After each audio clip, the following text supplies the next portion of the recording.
السلام عليكم ورحمة الله وبركاته. أهلا بيكم معايا في فيديو جديد من وي. فيديو النهاردة إن شاء الله جاية وجايبة لكم فكرة جديدة لعمل مفرش سرير أو بطانية بيبي بوحدة سداسية سهلة جدا وبسيطة مكونة من 3 سطور ممكن نستخدم فيها كمان بقايا الخيوط. طيب احنا بس ممكن نعمل بيها بطانية بيبي أو مفرش سرير بس مش حاجة تانية، لا ممكن نكون منها كمان كوفية، كارديجان، بلوزة، شال مستطيل، شال مثلث.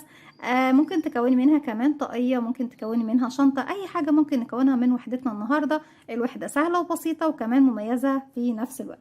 طيب احنا ممكن نستخدم بقايا الخيوط، نستخدم بقايا الخيوط. ممكن تستخدمي أول سطرين بلون والسطر الأخير بلون، وتغيري الألوان على حسب الوحدات بتاعتك. وكمان ممكن تستخدمي الخيوط الشنجاء الملونة. أتمنى فيديو النهاردة يكون سهل وبسيط عليكم وكمان ينول أعجابكم. بسم الله الرحمن الرحيم. فكرة مفرشنا النهاردة احنا ممكن نشتغلها بسطرين 1 2 أو ب3 1 2 3، يعني ممكن نستغنى عن السطر الأخير واشتغلها بس بالسطرين اللي هو الأول والتاني.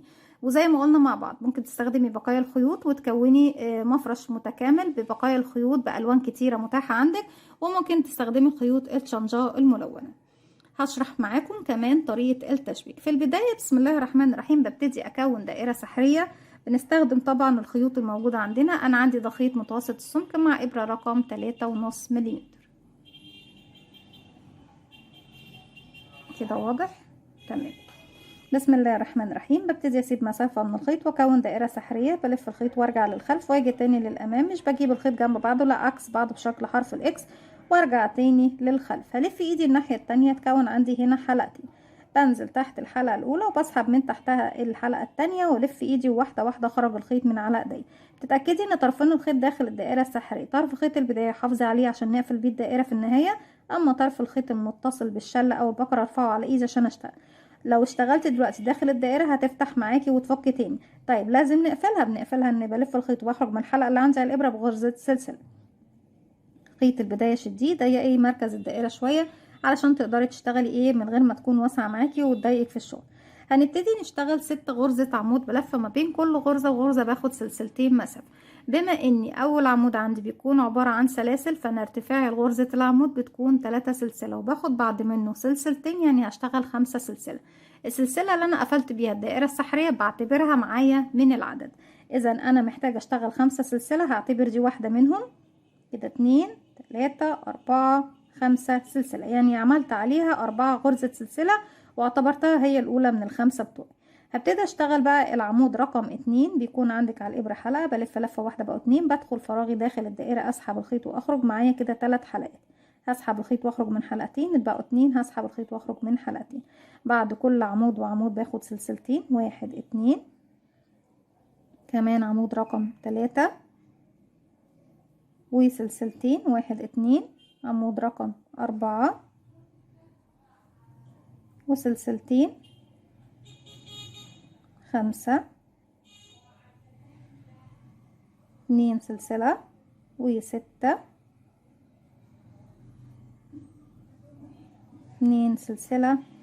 وخلاص كده عندي 1 2 3 4 5 6. في نهاية السطر ببتدي اشد بقى خيط البداية، اقفله كويس جدا واروح لاول غرزة اشتغلتها اللي هي 3 سلاسل ارتفاع. في 3 سلسلة منهم انا طبعا عندي دول سلسلتين اللي هم اللي عندي ما بين كل عمود وعمود. كده 1 2 3، بدخل في السلسلة رقم 3 وباخد معايا كمان خيط البداية واسحب من تحتهم بغرزة منزلقة ومن تحت الحلقة اللي عندي على الابرة. كده خلاص كونا السطر الاول. السطر التاني هنشتغله مع بعض، وزي ما قلت لكم لو هنشبك في السطر التاني هتشتغلي كل الوحدات سطرين بس، لو هتخليهم 3 سطور فكل الوحدات هيكونوا 3 سطور. لازم وحداتك تكون كلها حجم بعض. بمشي بمنزلقة لغاية السلاسل لاني بشتغل فوق السلاسل بس يا بنات، ما بشتغلش على الاعمدة نهائي. 3 سلاسل، 1 2 3 سلسلة، وهعتبرهم عمود بلفة. كل سلسلتين بشتغل فيها عمودين، سلسلة واحدة عمودين، يبقى كمان عمود وبعتبره رقم 2. كده 1 2 1 تشين، يعني سلسلة واحدة. بعد كده عمودين 2 دبل كروشيه، 1 2.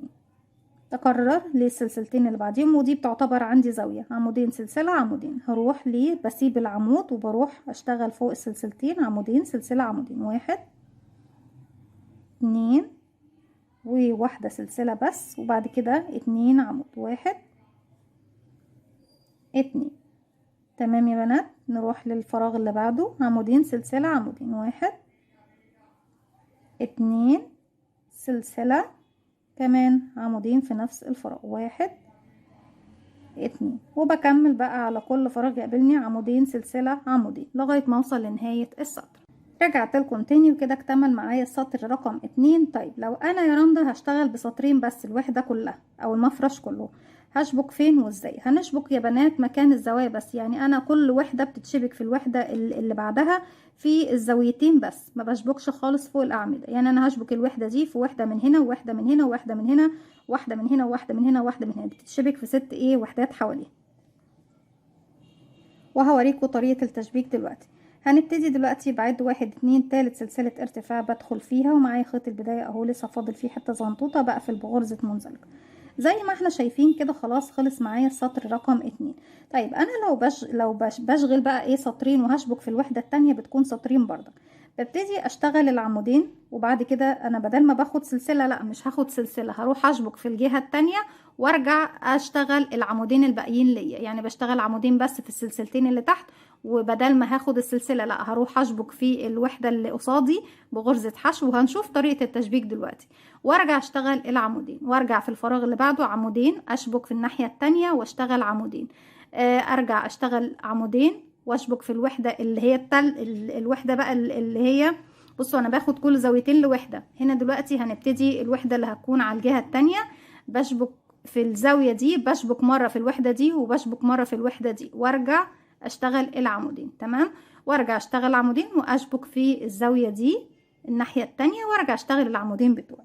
تعالوا بقى نشتغل السطر رقم 3. 1 2 3 سلسلة، وبشتغل فوق كل عمود يقابلني عمود بلفة زي، يعني 3 سلاسل فوق ال3 سلاسل. اما العمود اللي جاي بشتغل فوقيه عمود بلفة زي.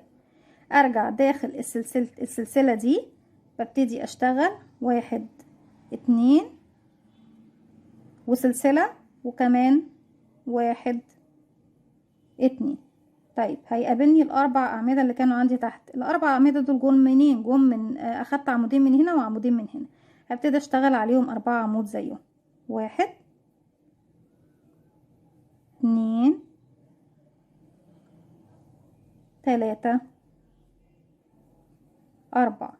وصلنا للزاوية وهنبتدي نشبك مع بعض دلوقتي. بشتغل عمودين سلسلة عمودين.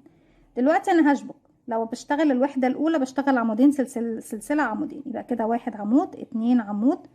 طيب لو انا هبتدي اشبك مش هشتغل السلسلة، لو بكمل وحدة اولى مش هشبك فيها حاجة، فبالتالي باخد السلسلة. لكن احنا دلوقتي هنشبك فانا مش هاخد السلسلة. طيب هتعملي ايه يا رندا؟ هشبك بغرزة حشو وهتكون هي بمقام السلسلة.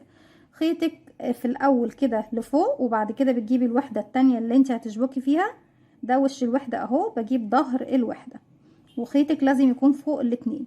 هنا من عند السلسلة بتاعتي اللي في الجهة التانية بنزل بدخل بالشكل ده من الخلف، اسحب الخيط واخرج معايا كده الحلقة الاساسية والحلقة اللي سحبتها، هسحب الخيط واخرج من الحلقتين. من فوق طبعا انا هنا عملت غرزة حشو، لكن من فوق هنا ادتني مكان السلسلة. شايفين ده مكان السلسلة اللي المفروض كنت بشتغله، علشان كده انا ما بشتغلش السلسلة. وباخد هنا بقى برجع تاني في نفس الزاوية بتاعتي اشتغل عمودين كمان. 1 2. ممكن يا بنات كمان من شكل التغيير في وحدتنا او في مفرشنا النهارده انك تشتغلي السطرين اللي في الاول بلون والسطر الاخير بلون مختلف عنهم. تمام. ارجع اشتغل ال4 عمود. 1 2 3 4. وارجع تاني هنا عمودين. 1 2. وبدل ما هاخد السلسلة لا هسيب السلسلة وهروح للوحدة التانية اللي قصادي في مكان الزاوية مكان السلسلة، بنزل اسحب الخيط واخرج معايا حلقتين على الابرة، بسحب الخيط واخرج منهم بغرزة حشو، وارجع اكمل العمودين اللي فاضلين لي في الزاوية دي. 1 2. نرجع تاني نشتغل على ال4 عمود، 4 عمود زيهم كده. 1 2 3 4. جوه سلسلة عمودين سلسلة عمودين. 1 2 وسلسلة وكمان عمودين. 1 2. وبكمل بقى شغلي بنفس الطريقة زي ما احنا شايفين. طبعا بعد ما بشبك الوحدات كلها بيكون المكان ده مفرغ عندي، لكن زي ما احنا شايفين الوحدة صغيرة فالفراغ ده مش هيكون باين معايا وواضح. اذا حابين زي ما قلت معاكم ان احنا نشبك في السطر رقم 2، يعني اشيل خالص السطر رقم 3 ونخلي وحدتي بس في السطر رقم 2. بردك المفرش بيكون مصمم على الاساس ده، انك يا اما تشتغلي الوحدة بسطرين او تشتغلي الوحدة ب3 سطور. بكده بيكون شكله حلو قوي، وبكده كمان بيكون شكله حلو قوي. لو هتشتغلي ب3 سطور تقدري السطرين الاولانيين بلون والسطر الاخير بلون. بالنسبة طبعا انك هتشتغلي بسطرين بتشتغلي سطر بلون والسطر التاني بلون، وهكذا. بكمل بقى انا الوحدة بتاعتي وارجع لكم تاني نشوفهم شكلهم ايه في النهاية مع بعض.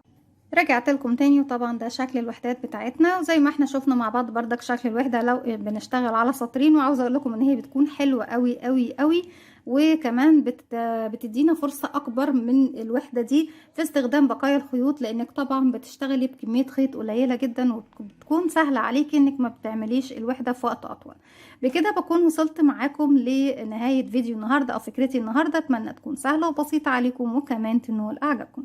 فضلا ليس امرا، ما تنسوش اذا عجبكم الفيديو تدعموني بلايك وشير وسبسكرايب، واستنوني فيديو جديد من وي. تنسوش كمان تفعلوا زرار الجرس يوصلكم مني كل جديد. السلام عليكم ورحمة الله وبركاته.